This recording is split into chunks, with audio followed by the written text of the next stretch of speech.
சாமி அடுத்த பௌர்ணமிக்கு சாமி போய் அந்த பழைய வீட்டுல இடி மின்னல் வெட்டி மழை பெஞ்சிச்சுல சாமி. அந்த மாதிரி வந்துட்டு அடுத்த மாசம் நான் வரலையே வரல அப்படின்றேன் சாமி. வரலையே வரல, நான் வரவே மாட்டேன். நான் எங்க வீட்டுல அதே மாதிரி எங்க அப்பாவுக்கு வரைக்கும் அது கேட்டுருச்சு அப்படின்னு. வேணாம், அவனோட நம்ம வாழவே வேணாமா, பிள்ளை நம்ம வீட்டுக்கு வந்துடட்டும் அப்படின்ற மாதிரி பேசிட்டாங்க. பிள்ளைகளை விட்டுட்டு இவன் என்ன சாமி கூட கூட்டு போறேன் வாரேன் அப்படின்ற மாதிரி எங்க வீட்டாளுக பேசிட்டாங்க. அப்படின்றவும் சரின்ட்டு அப்புறம் எங்க அப்பா சொல்லி சண்டை ஓடுறாரு. மறுநாள் கீழே விழுந்து கையோடிஞ்சு போச்சு சாமி.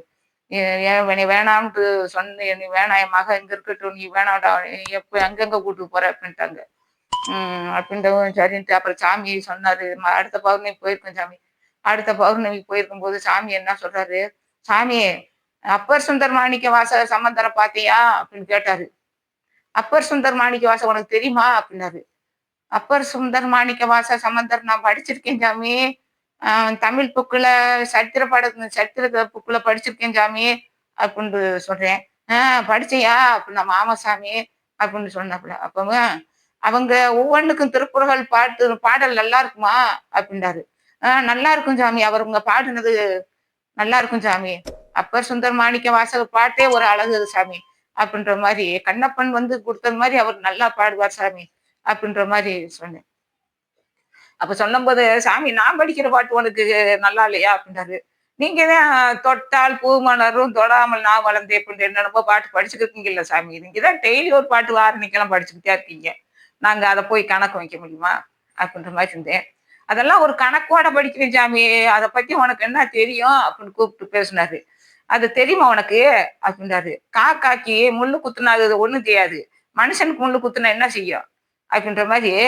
அது மாதிரி தெரியும் சாமி, பின்னாடி போக போகத்தே உனக்கு தெரியும். இன்னைக்கு ஒரு உனக்கு திருவிளையாடல் பண்ணிக்கிருக்கேன் அப்படின்னு சொல்லையில, மதுரைக்கு பிட்டு சமந்து அடி போட்டாரு, பெரம்படி வைத்தாருன்றா அந்த கதைதான் இப்ப நமக்கு நடக்குதுன்னு வச்சுக்க அப்படின்றாரு. அப்பயே எல்லாருமே எல்லாருமே வாயில கை வச்சாங்க. எப்படி பேசுறாரு பாரு நம்மகிட்ட அப்படின்ட்டு இருக்காரு. கட்டில்ல உக்காந்துக்கிட்டு புயல போட்டுக்கிட்டு பேசிக்கிருக்காரு. சாமியை புகழ எங்கன்றாரு. புகழ வாங்க வந்துட்டேன் சாமி, வந்துட்டோம், எல்லாருமே மறந்துட்டோம். தம்பி ஓண்டாயிட்டு இருக்கா, தம்பி இருக்கா, நான் இருக்கேன், 4 பேருமே புயல வாங்க மறந்துட்டு. புயல் எங்க சாமி அப்படின்னு. இல்ல சாமி, எங்க இருக்கு, வீட்டுக்குள்ளதான் போய் பார்க்கணும் அப்படின்னு மாதிரி. சாமி ஓங்கிட்ட இருக்கா? இல்ல சாமி, வாங்கிட்டு வரல சாமி. அப்ப போய் ஓடி போய் வாங்கிட்டு வந்தேன் தம்பி, ஒரு பாக்கெட்டே வாங்கிட்டு வந்துட்டேன். வாங்கிட்டு கொடுத்தேன். அப்புறமேலு அதை வாங்கி சேப்புல வச்சுக்கிட்டாரு. என்னைக்குமே புகழ போடணும் சாமி, புகழ போட்டா தானே உன் கூட படிக்க முடியும் நானு அப்படின்றாரு. சாமி என் கூட என்ன சாமி, இருக்கிற மக்கள் வாரவங்க அவங்க கவலைப்பட்டு நொந்து போய் உட்காந்துருக்கு சாமி. அவங்களுக்கு எல்லாத்துக்கும் நல்லது செய்யுங்க சாமி, எனக்கு மட்டும் என்ன சாமி, எல்லாத்தையும் செய்யுங்க சாமி. அவங்கள கண்ணுல பாக்குறதே எனக்கு போதும், கண்ணுல ஆறாறு வந்திருக்கேன்னு பார்த்தாலே அதே நல்லா இருப்பேன் சாமி அப்படின்னு சொன்னார் ஒரு வார்த்தை. அப்படின்னு அதே மாதிரிதான் இன்னைக்கு சிவசமாதியில எல்லாருமே எத்தனை லட்சம் பேர் வாராங்க போறாங்க, எல்லாம் நடக்குது. அவர் இத்தனை பேர்த்தையுமா பாத்துக்கிருக்காரு. அவர் அன்னைக்கு சொன்ன வார்த்தை, நான் லேசா கண்ணுல பார்த்தாலே அத்தனை பேருக்கு நல்லது நடக்கும் சாமின்னு சொன்னது வார்த்தை அன்னைக்கு. அதே மாதிரிதான் இன்னைக்கு நடக்குது. அத்தனை பேர் மக்கள் பூரா வாராங்க போறாங்க. அன்னைக்கு நம்ம ஒரு 50 பேர் 100 பேர் இருக்கிறதே பெருசு அப்படின்ற மாதிரி இருந்தோம் அப்படின்ற மாதிரி சொல்லிக்கிருந்தாரு சாமியே. ஒருத்தன் இந்த சேலத்துக்காரங்களா கரூர்காரங்களா அவங்க தெரியல சாமி, என்ன ஊரா, கரூர்காரவங்களா சேலமா அது தெரியல. அந்த ஊருக்காரன் ஒருத்தன் வந்திருக்கேன், அவனை கூப்பிடுவோமா அப்படின்றாரு. கூப்பிடுங்க சாமி, எனக்கு என்ன சாமி, எந்த ஊருக்காரங்க எனக்கு என்ன சாமி தெரியும் அப்படின்னு சொன்னேன். சாமி அப்படின்னு கூப்பிட்டாங்க. அவங்க யாரோ ஒருத்தவங்க, அவங்க நல்லா கூட எனக்கு தெரியல, வந்தாங்க. சாமியை பூராத்துக்கு போய் சாப்பாடு வாங்கிட்டு வரையா அப்படின்னாரு. சாப்பாடு வாங்கிட்டு வரேன் சாமிட்டாப்புல. அவரு கொஞ்சம் கையில காசு பத்தாம ஐயா எப்பாண்டுக்கு இருந்திருப்பார் போல. அப்ப இன்னொரு கார்காரங்க வந்துட்டாங்க. அவங்க வாங்க நான் பாத்துக்கிறேன், 2 பேரும் போய் பழையில போய் சாப்பாடு வாங்கிட்டு கொடுத்தாங்க. எல்லாத்துக்கும் சாப்பிட விட்டோம் அப்படின்னு. நீ சாப்பிடுயா சாமி? நீங்க சொன்னா சாப்பிடுவேன் சாமி, சொல்லாட்டி 3 நாளைக்கு கூட பசியோட வீட்டுக்கு போக முடியாது சாமி அப்படின்னு சொல்றேன். அதான் கேட்டு சாப்பிடணும், சாப்பிடுறேன்னு சொல்லி சாப்பிடணும். இன்னைக்கு இருந்து என்னைக்குமே எப்பவுமே நீ எப்போ அப்படிதான் சாமி செய்யணும். எங்க இருந்தாலும் சாமி சாப்பிடுறேன் சாமி, சாப்பிடுறேன் சாமி, சாமி சாப்பிடவா, டீ குடிக்கவா அப்படின்னு கேட்டு செய்ய அப்படின்னாப்புல. சரி சாமி அப்படின்னு சொன்னதுக்கு பேசிக்கிட்டு இருந்தேன் சாமி. பேசிக்கிட்டு அதுக்கப்புறம் சொன்னாரு, அப்பர் சுந்தர் மாணிக்க வாசக பார்த்தேன் இல்ல சாமி அப்படின்னு. ஆமா சாமி பார்த்தேன், அவங்கள பத்தி பேசுனீங்கல்ல சாமி, கேட்டேன் சாமி, அவங்க நல்லா பாடுவாங்கன்னு சொன்னேன் சாமி, நீங்கள் பாடுவீங்கன்னு சொன்னேன் சாமி அப்படின்னு சொன்னேன். சாமி சதுரகிரி போயிட்டு வரையா அப்படின்னாரு. சதுரகிரி சாமி மகாலிங்கம் போயிட்டு வரியா அப்படின்னாரு. அது எங்க இருக்குன்னு தெரியல சாமி அப்படின்னு அதே மாதிரியே ஒரு 2, 3 பேர் ஆளுங்க வாச்சாங்க அங்க போனேன் சாமி. மகாலிங்கம் போகும்போது மகாலிங்கத்துக்கு போகும்போது அங்க ஒரு கோயிலுக்கு இருக்கும்போது கோரக்கார் பருப்பு கருப்பு இருக்கு. அந்த கோரக்கார் பருப்புக்கு இந்த மலை மேல ஏறி போனா இந்த மலையில உருண்டு நீ வீட்டுக்கு போக மாட்டோம். இங்கே இதாயிருவோம் அப்படின்ற மாதிரி தான் போறேன். போனா 5 லிங்கம் முளைச்சிருக்கு சாமி. பூமியிலே முளைச்சிருக்கு சாமி. முளைச்சிருக்குன்னா அந்த முளைச்ச லிங்கத்தை நம்ம வீட்டுல பிடிக்கும் அப்ப வந்து விழுங்குறேன். அப்ப என்ன செய்ய 5 லிங்கம் இங்க பாருங்க, எங்க பாருங்கன்னு எங்க வீட்டுல சொல்றேன். இங்க பாருங்க 5 லிங்கம் முளைச்சிருக்கு. நம்ம பாதம் மேல முளைச்சிருக்கு. இங்க அழகழகா இருக்கு.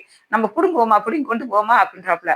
அப்ப எங்க இருக்கு, எங்க இருக்கு? இந்தா இருக்குல்ல, இந்தா இருக்குல்லன்னு என் கண்ணுக்கு மட்டும் தெரியுது. அவங்களுக்கு தெரியல. பைரவர் நிக்கிறதுல பக்கத்துல அப்படின்னு சொல்றேன். இந்த பைரவர் 2 பைரவர் நிக்கிருவாரு அப்படின்னு சொல்றேன். அப்படின்ற போது அப்ப என்ன செஞ்சுட்டாங்க, போயிட்டு வரும்போது புடிங்கிருவோம் அப்படின்னு கூட்டு போயிட்டாங்க. போயிட்டு வரும்போது அங்கேயும் போன சாமி ஒவ்வொன்னும் அதிசயங்களை பூரா காமிச்சாரு. அதே மாதிரியே அங்க போடியே வெள்ளிங்கிரி மலை போனோம். அங்க காமிச்சாரு. அப்புறம் இது இந்த தேவசாமி திருவண்ணாமலை தீபாவத்துக்கு போயிருந்தோம். அங்க போனோம். அங்க தங்க தேர்களுக்கு சொல்லி சாமி தான் இருந்தாரு. திருவண்ணாமலையில அங்க போனாலும் அவர் சாமியை பார்க்கும்போது இவர் தான் நிக்கிறாரு. அப்புறம் சதுரகிரிக்கு போய் அங்க போய் சுந்தர மகாலிங்கத்துக்கு போனாலும் இவர் தான் நிக்கிறாரு. இன்னும் என்ன ஆகுது, திருப்பதி ஏழுமலையானுக்கு போனா இவர் தான் நிக்கிறாரு. அங்க போனா இவர் தான் நிக்கிறாரு முன்னாடி. எங்க போனாலும் எங்கெங்க சாமி என்னென்னமோ கோயிலுக்கு போயிருக்கேன் சாமி. இமயமலைக்கு போறேன் சாமி. இமயமலைக்கு 2 வருஷம் போயிருக்கேன். அங்க போனா சாமி தான் நிக்கிறாரு. காசி விஸ்வநாதர் போனா அங்கதான் நிக்கிறாரு சாமி. ஹரிதுவார் இங்கிட்டு போய் ரிஷிகேஷ் போனா அங்கதான் இருக்காரு சாமி. இத்தனை ஊர்களையும் பார்த்துட்டு வர சொன்னார் சாமி. இத்தனை ஊர்களையும் பூராமே பார்த்தாச்சு சாமி. எல்லா ஊரையும் பார்த்தாச்சு. பார்த்துட்டு வந்து எல்லாத்தையும் சொல்லுவேன் சாமி, நீங்க அங்கெல்லாம் போய் அலைஞ்சு வாரேன் சாமி, நீங்க தான் இருக்கீங்க அப்படின்னு சொல்றேன். அப்படின்னு சிரிக்கிறாரு, சிரிச்சு விழுகிறாரு அப்படின்றப்ப சரி எப்படி பேசிக்கிட்டே இருந்தேன் சாமி. அப்புறமேல என்ன செஞ்சாரு, ஓம் சக்தி அம்மா வந்து பராசக்தி மருவத்தூர் அம்மா பங்காரெடி ஐயா வந்து பக்கத்து வீட்டுக்கு செட்டியார் வீட்டுக்கு வந்தவங்க. அவங்க வீட்டுக்கு வந்தவங்க அவங்க படி கட்டி கூப்பிட்டு வந்திருக்காங்க. அப்ப கூப்பிட்டு வந்திருக்கும் போது சாமி என்ன செஞ்சாரு, சாமி அவங்க வீட்டுக்கு வந்தவரு எங்க வீட்டுல நான் எப்பவுமே 18 வயசுல இருந்து ஆயில் சட்டி சாமி. என் ஆயில் காலம் பூரா 2 சட்டி அக்னி சட்டி எடுக்கணும். தீச்சட்டி ஆயில் சட்டி 2 சட்டி வீரவாண்டி மாரியம்மாவுக்கு எடுக்கணும். எங்க ஊர் கம்பம் அங்க வீரவாண்டி மாரியம்மாவுக்கு எடுக்கணும். அப்ப 2 சட்டி என் ஆயில் காலம் பூரா என்ன நடந்தாலும் 2 சட்டி கையில ஏந்தணும். அப்படின்ற போது 2 சட்டி நான் இன்னும் எடுத்துக்கிட்டேன் சாமி இருக்கேன். எத்தனை வயசு இருந்தாலும் 2 சட்டி, ஒரு சட்டி எடுத்தது இல்லை. என்ன 2 சட்டி தான் எடுத்துக்கிட்டு இருக்கேன். என் ஆயில் முழுக்க எடுக்கணும் 2 சட்டி. அப்படின்னு எடுத்துக்கிட்டு இருக்கும்போது காப்பு கட்டியிருக்கேன் சாமி. காப்பு கட்டிட்டு வரும்போது காப்பு கட்டிட்டு தண்ணி நல்ல தண்ணி வந்துகிட்டு இருக்கு, நல்ல தண்ணி பிடிச்சிக்கிட்டு இருக்கேன் சாமி. அப்ப எல்லாரும் அம்மா வந்திருக்கான்னு ஓடுறாங்க. ஓடும்போது என்ன செய்றாங்க, என்ன அம்மா அம்மான்னு ஓடுறாங்க அப்படின்னு சொல்லும் போது அவர் பங்காரெட்டிட்டு எனக்கு தெரியாது, மேல்மருவத்தூர்காரு தெரியாது. அப்ப என்ன செஞ்சுட்டாரு, சரி போயிருக்காங்கன்ட்டு அவங்க எல்லாம் போய் பாக்குறாங்கன்ட்டு நான் வந்து ஒரு ப்ளூ கலர் சட்டை வேற வேற சேலை கட்டிருக்கேன். மத்தவங்க பூரா சிகப்பு சேலை சிகப்பு சட்டை கட்டிருக்காங்க. அப்ப அவர் உள்ள போய் சாமி கும்பிட போனவரு அங்க ஒரு காவல்காரங்க சாமி போலீஸ்காரங்க யாரோ பெரியவங்க அதிகாரி வந்திருக்காங்க அவங்களோட. அவங்க வந்து அம்மா உங்களைத்தான் கூப்பிடுறாருமா நீங்க வாங்க அப்படின்னாப்புல. உங்களை தேமா எங்க பக்கத்து வீட்டுக்கார பிள்ளை எல்லாம் ஏன் யாரடி உங்களை தேண்டி நீங்க தான் சேப்பு சிலை கட்டிருக்கீங்க போங்க அப்படின்னு சொல்லியிருக்கேன். ஏமா உங்களை தேமா கூப்பிடுறாரு வாங்க அப்படின்றாப்புல. அப்புறம் போலீஸ்காரங்க கூப்பிட்டு இருக்காங்க போ அப்படின்னாப்புல. சரி உள்ள போனா சாமி அவர் மடி நிறைய பூவு காசு பணம் எல்லாத்தையும் அள்ளி மடி நிறைய போட்டு நெப்பி விட்டுட்டு அவர் வீட்டுக்கு போயிட்டாரு. அந்த வீட்டுக்காரி என்ன செய்யறாண்டா, எங்க வீட்டுக்கு வந்ததை நீ எப்படி வாங்கி போலாம்ன்றா. இப்படி ஒவ்வொரு நாடகத்தையும் நடத்தி இன்னும் வாழ்ந்துட்டு இருக்கேன் சாமி. சாமியில கற்பனை எல்லாம் நான் என்னைக்கு சாமி கண்டுபிடிக்க போறேன், பேச போறேன் அப்படின்னும் போது என் சாமி அப்புறம் சொன்னார் சாமி, சாமி நிகழ்காலம் வருங்காலம் எதிர்காலம் இருக்குல்ல சாமி, ஒவ்வொன்றையும் பேசுவார் சாமி. நிகழ்காலம் வருங்காலம் எதிர்காலம் இருக்குல்ல சாமி, அது மாதிரியே வருங்காலத்துல எல்லாத்தையும் நீ பார்க்க போற, எல்லாத்தையும் நீ பேச போற, நம்ம பேசுனதெல்லாம் நீ சொல்ல போறேன்னு சொன்னதை அப்படியே சொன்னது மாதிரியே நடந்துருக்கு சாமி. நான் எங்க வீட்டுல இருக்கிறதுக்கு நான் எங்க சாமி யூடியூப்ல போய் பேச போறேன், யார் சாமி யூடியூப்ல போட போறேன், நான் வெளியும் போக மாட்டேன், இது தேவையில்லாத வேலை நம்மளுக்கு அப்படின்னு இருந்தேன். இது அவர் தான் சாமி எல்லாம் படுத்துறாரு. தென்னாடுடைய சிவனை போற்றி எந்நாட்டுக்கு தைப்பூசத்துக்கு வந்துட்டு அநேக மக்கள் பூராமே